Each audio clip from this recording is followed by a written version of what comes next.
When life is based on the principle of service to God and service to the people of this world, life becomes extremely beautiful. When I joined the monastery, I was asked to render the service of speaking to people, speaking to large varied audiences based on the ancient epics of India, imparting knowledge, giving teachings, giving wisdom based on these wonderful books. And I thought it was a fantastic service because people are all around you. Sometimes I would say a thing, something really humorous and funny, and people would crack up and laugh. And sometimes I would say something serious, very touching. I would even see people in my audience cry. In fact, I was once doing a talk to a group of teachers, and one of our fellow monks was sitting right next to me.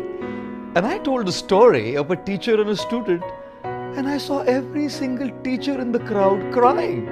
Except me, everyone else was crying. So I just turned to the fellow monk to look at him. He was crying. And I was thinking, God, people reciprocate. You say something funny, they laugh. You say something really inspirational and touching, they cry.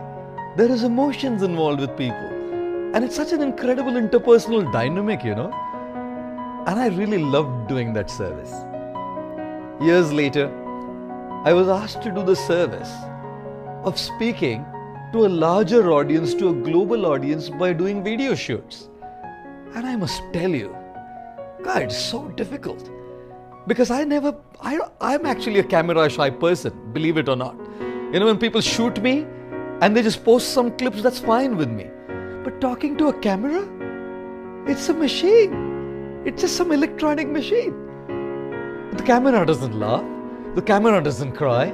The camera doesn't have any interpersonal reciprocations and dealings. And I must tell you, I felt very nervous. In fact, a little fearful as well to speak into a camera. It was more a fear of failure, I would say, because, when you speak into a camera and if it's relayed and it's put online, how do people see it?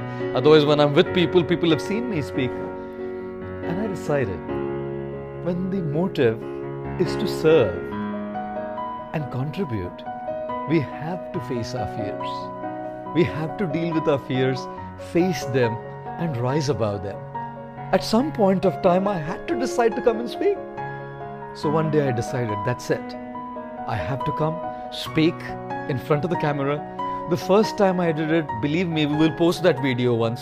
You must see me speaking there. Stiff, expressionless, motionless, stoic, nonchalant face, And I guess I'm kind of slowly getting better. Because in order to deal with these fears, you have to face them. You have to start somewhere. And if our motive is to serve, I think God is there to help us. Therefore, I always say, when you run alone, it's called a race. But when God runs with you, that's called grace. So when I'm by myself, to deal with all of these things difficult. But when I have God with me, because the purpose is to serve Him and to serve His children in this world, by His grace, we can all do something beautiful and wonderful for the world. Thank you.